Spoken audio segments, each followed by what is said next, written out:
Kenapa banyak perusahaan yang berlomba-lomba untuk IPO? Bukankah kalau bisnisnya sudah bagus, mereka tinggal menjalankan bisnisnya saja? Atau justru IPO adalah cara paling cepat untuk mereka mendapatkan uang? Dan yang lebih menarik lagi, kenapa banyak saham IPO justru turun setelah listing? Di video ini, kita akan membahas bagaimana cara melihat IPO dari sudut pandang seorang investor. Karena perusahaan yang bagus belum tentu menjadi investasi yang bagus. Semuanya kembali ke satu hal. Berapa harga yang harus kita bayar?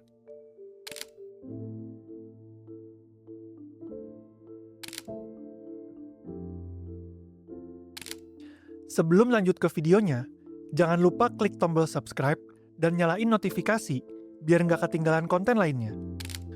Sebelum masuk lebih jauh, kita harus pahami dulu apa itu IPO. IPO atau Initial Public Offering adalah proses ketika perusahaan tertutup menjual sebagian sahamnya kepada publik dan resmi menjadi perusahaan terbuka. Sejak menjadi perusahaan terbuka, perusahaan wajib mempublikasikan laporan keuangan dan berbagai informasi penting kepada publik. Dalam proses IPO, juga ada pihak yang disebut sebagai underwriter. Underwriter berperan sebagai jembatan antara perusahaan dan investor. Mulai dari membantu menentukan valuasi perusahaan, memasarkan saham, hingga membantu memastikan seluruh saham dapat terserap oleh investor. Lalu, kenapa perusahaan mau IPO? Tujuan utama IPO salah satunya adalah untuk mendapatkan dana segar. Dana tersebut bisa digunakan untuk berbagai macam hal, seperti ekspansi bisnis, membangun pabrik baru, melakukan akuisisi, mengembangkan produk baru, sampai melunasi hutang. Setelah menjadi perusahaan terbuka, perusahaan juga akan lebih mudah untuk menggalang dana di masa depan, seperti melalui right issue maupun penerbitan obligasi. Selain itu, status sebagai perusahaan terbuka juga meningkatkan kredibilitas karena perusahaan harus lebih transparan. Bahkan, perusahaan yang memenuhi persyaratan tertentu juga bisa memperoleh penurunan tarif PPh badan sebesar 3%. Di sisi lain, investor juga mendapatkan kemudahan karena sahamnya dapat diperjualbelikan di Bursa Efek Indonesia dengan tarif pajak yang relatif rendah. Tapi, apakah semua IPO itu menghasilkan keuntungan bagi investor? Jawabannya tentu tidak. Coba kita lihat data IPO dalam beberapa tahun terakhir. Dalam 1 tahun, biasanya terdapat puluhan saham yang IPO di bursa. Dan kalau kita lihat, pada periode tahun 2023 hingga 2025, dalam rentang waktu 1 tahun setelah sebuah perusahaan IPO, tidak semuanya mencatatkan keberhasilan. Pada data ini, tercatat ada 77 perusahaan yang mencatat penurunan harga sahamnya sejak IPO. Sementara itu, hanya 53 perusahaan yang mencatat kenaikan harga sahamnya saja. Dari data ini, kita bisa melihat bahwa jika sebuah perusahaan IPO, bukan artinya pasti cuan. Bahkan, cukup banyak perusahaan yang setelah IPO justru diperdagangkan di bawah harga penawarannya. Tapi, kenapa hal itu bisa terjadi? IPO ini ibaratkan seorang founder yang membangun bisnisnya bertahun-tahun, lalu memutuskan menjual sebagian kepemilikannya kepada publik. Kalau kita berada di sisi founder, tentu kita ingin menjual bisnis tersebut di harga setinggi mungkin. Dan itulah yang sering terjadi di pasar IPO. Banyak perusahaan, baik yang fundamentalnya bagus maupun biasa saja, tetap berusaha dijual dengan valuasi yang mahal. Sebenarnya tidak ada yang salah dengan menjual mahal, selama perusahaan mampu membuktikan bahwa pertumbuhan bisnis ke depannya memang sebanding dengan harga yang harus dibayar oleh investor. Supaya lebih konkret, kita ambil contoh salah satu perusahaan yang akan IPO di tahun 2026 ini, yaitu Rans Entertainment. Sebelum melihat dana IPO akan digunakan untuk apa, kita lihat dulu sebenarnya Rans selama ini menghasilkan uang itu dari mana.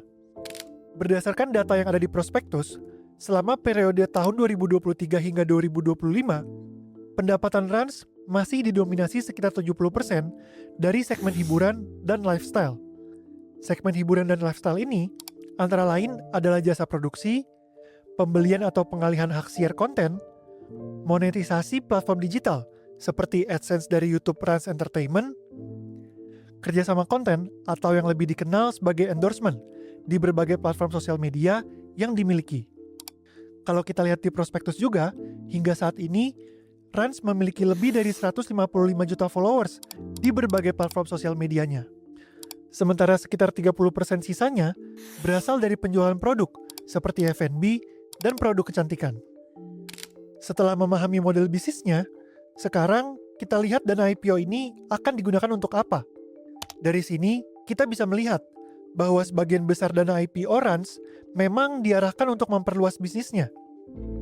Tapi sebagai investor yang kritis, harus kita pertanyakan, apakah tujuan dananya sudah tepat sasaran? Ini yang harus kita cek lebih dalam.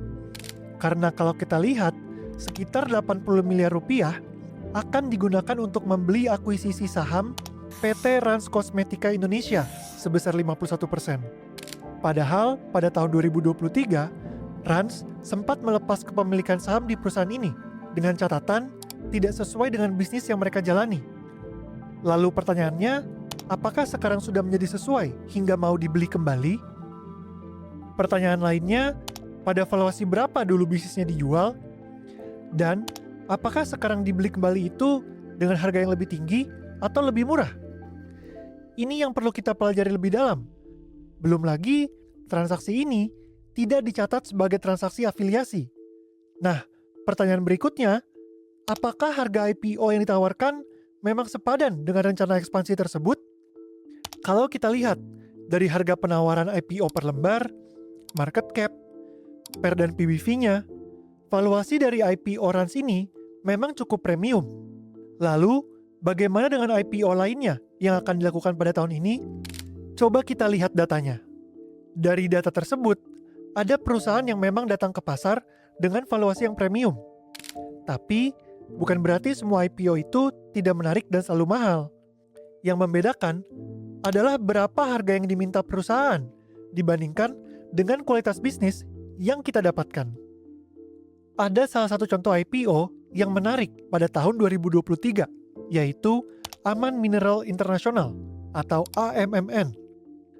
Aman sendiri merupakan perusahaan tambang tembaga dan emas terbesar kedua di Indonesia, dengan aset yang sudah beroperasi dan memiliki prospek produksi dan cadangan yang berlimpah. Saat IPO, di harga kurang lebih Rp2.000 per lembar saham dan PE di bawah 10 kali, valuasinya justru tergolong menarik jika dibandingkan dengan kualitas aset yang dimiliki.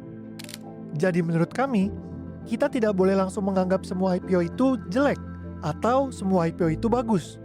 Yang terpenting adalah melihat apakah harga yang ditawarkan memang masuk akal jika dibandingkan dengan kualitas bisnisnya. Jadi sebagai investor, jangan pernah membeli saham hanya karena perusahaan tersebut baru IPO. Selalu tanyakan dua hal ini. Pertama, bisnisnya sebagus apa? Dan kedua, berapa harga yang harus kita bayar? Karena bisnis yang hebat sekalipun bisa menjadi investasi yang buruk jika dibeli dengan harga yang terlalu mahal. Namun sebaliknya, perusahaan yang berkualitas dan dijual di valuasi yang menarik justru bisa menjadi peluang investasi yang sangat baik. Jadi, kami tidak anti terhadap IPO. Selama ada perusahaan yang dijual di harga yang masuk akal, tentu itu layak untuk dipertimbangkan. Kalau suka dengan video ini, jangan lupa klik tombol like dan share video ini. Sampai jumpa di video ting berikutnya.